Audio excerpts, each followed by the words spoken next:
এই অধ্যায়ে আমরা Adobe Illustrator অত্যন্ত গুরুত্বপূর্ণ একটি কমান্ড ব্রাশ নিয়ে আলোচনা করব। তো মূলত আমরা যারা প্রফেশনাল ডিজাইন করতে চাই তাদের জন্য আমাদের ইলাস্ট্রেটরের ড্রয়িং পেইন্টিং এর প্রয়োজন হয়ে পড়ে এবং আমাদের প্রয়োজন হয়ে পড়ে চমৎকার বর্ডার স্টাইল ক্রিয়েট করার, ইচ্ছামতো বর্ডার স্টাইল ক্রিয়েট করার। তো আমরা Adobe Illustrator এ চমৎকারভাবে পেইন্টিং এর কাজ করতে পারবো। এর জন্য রয়েছে আমাদের ব্রাশ টুল। এছাড়া আমাদের ইলাস্ট্রেটর রয়েছে অসংখ্য frame style, border style default, সেটি ব্যবহার করে আমরা আমাদের ডিজাইনকে অ্যাট্রাকটিভ করতে পারবো। এছাড়া আমরা ইচ্ছামতো ব্রাশ আমরা তৈরি করেও, অর্থাৎ আমরা ইচ্ছামতো ব্রাশ তৈরি করে আমরা বর্ডার স্টাইল বানাতেও পারবো। মোট কথা বহুমুখী সুবিধা আমাদেরকে দিচ্ছে এই Adobe Illustrator। তো আমরা প্রথমেই দেখি ব্রাশের ব্যবহারটি। তো আমরা এখানে দেখতে পাচ্ছি যে ব্রাশ টুল। তো ব্রাশ টুলটি, পেন ব্রাশ টুলটি এভাবে সিলেক্ট করব প্রথমেই, এবং আমরা এখান থেকে আমাদের স্ট্রোকটিকে উপরে নিয়ে আসবো এবং যে কালার দিয়ে আমরা লিখতে চাই সেটি আমরা সেই কালারটিকে আমরা এখানে স্পেসিফিক করব। এবং আমরা মূলত ব্রাশ কি ধরনের পেইন্টিং আমরা করব সেটি স্পেসিফিক করার জন্য আমাদের অবশ্যই এই কালার প্যালেটের মধ্যে যে ব্রাশ রয়েছে সেটি আমাদের এখান থেকে হাইলাইট করতে হবে ক্লিক করার মাধ্যমে। তো আমরা Illustrator CS2 তে দেখতে পাচ্ছি যে কালার প্যালেটের সাথে এই ব্রাশ প্যালেটটিকে ইনক্লুড করা হয়েছে। এটি আমরা ইচ্ছামতো ড্র্যাগ করে বাইরেও নিয়ে আসতে পারি, এবং এই ব্রাশ প্যালেটটি যদি এখানে না থাকে আমরা উইন্ডো মেনু থেকে ব্রাশে ক্লিক করার মাধ্যমে আমরা আবার ফিরেও নিয়ে আসতে পারি এবং এটাকে ড্র্যাগ করে আমরা এখানে অ্যাডও করে দিতে পারি। যাই হোক, তো আমরা সাপোজ এই ব্রাশে দেখুন এখানে ক্লিক করলে বিভিন্ন স্টাইলের ব্রাশ আমরা দেখতে পাচ্ছি। তো আমরা এই ব্রাশটিকে সিলেক্ট করলাম, মার্কার অফ।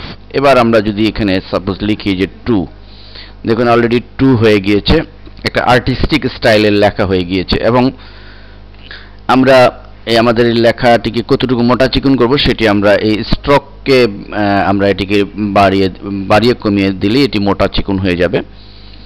এরপরে আমরা সাপোজ আমরা অন্য একটি স্টাইল দিয়ে, সাপোজ এটি দিয়ে আমরা অন্য একটা কালার চেঞ্জ করি। তার আগে আমাদের অবশ্যই বাইরে ক্লিক করে নিতে হবে একবার, দেন আমরা কালারটিকে চেঞ্জ করে দিচ্ছি, গাঢ় সবুজ কালার দিচ্ছি। এবার আমরা স্টাইলটিকে সিলেক্ট করে যদি পেইন্ট ব্রাশ দিয়ে সাপোজ লিখছি 0,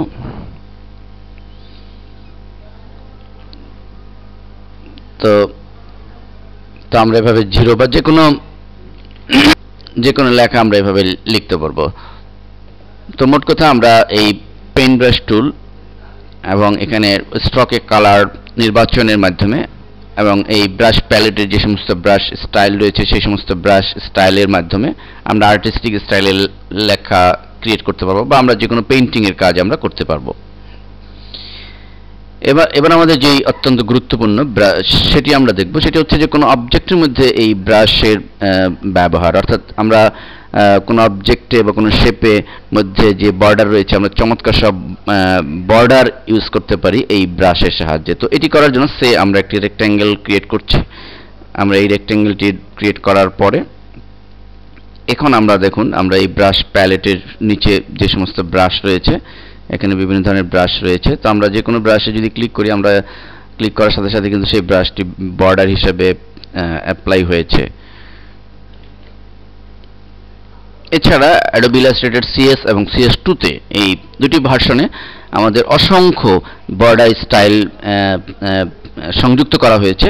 তো এটি যদি আমরা পেতে চাই তাহলে আমাদের চলে যেতে হবে উইন্ডো মেনুতে, এবং সেখানে আমরা দেখতে পাবো ব্রাশ লাইব্রেরি। তো ব্রাশ লাইব্রেরিতে দেখুন যে প্রচুর পরিমাণে ফ্রেম স্টাইল রয়েছে।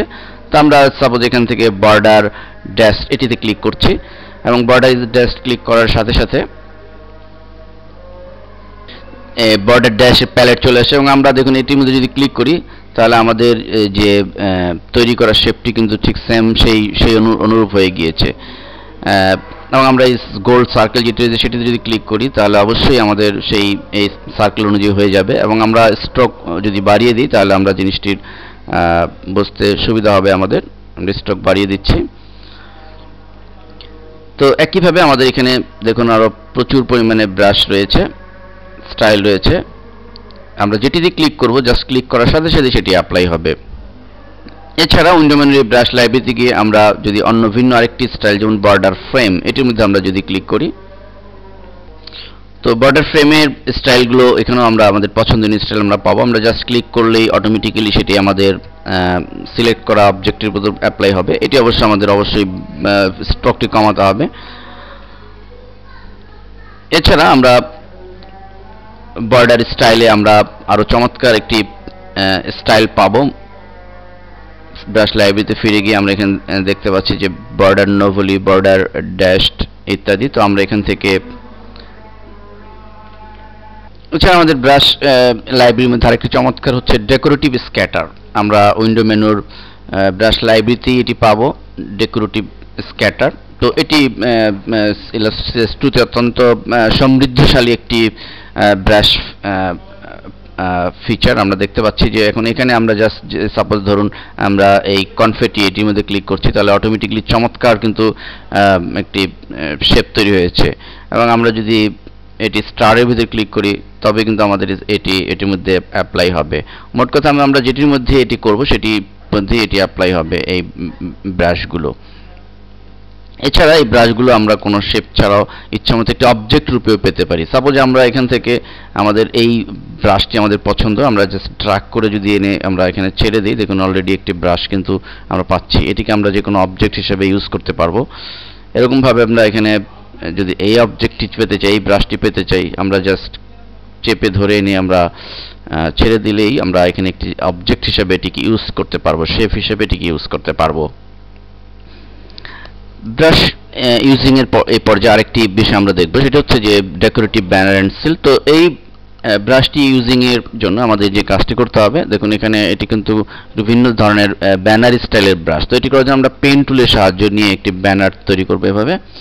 তো এভাবে করে আমরা জাস্ট কার্ভ করে এটি ভেঙে দিব এবং এটিকে সিলেক্ট করব। এখন আমরা যদি এই জাস্ট এটিকে ক্লিক করি তাহলে কিন্তু অলরেডি আমরা পাথ যেভাবে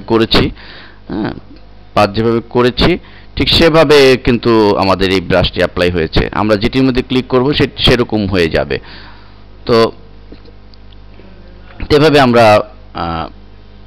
আমাদের ইলাস্ট্রেটর CS2 এর এই পাওয়ারফুল ব্রাশ লাইব্রেরি ইউজ করে আমরা আমাদের প্রফেশনাল ডিজাইনের কাজকে অত্যন্ত সমৃদ্ধশালী করতে পারি।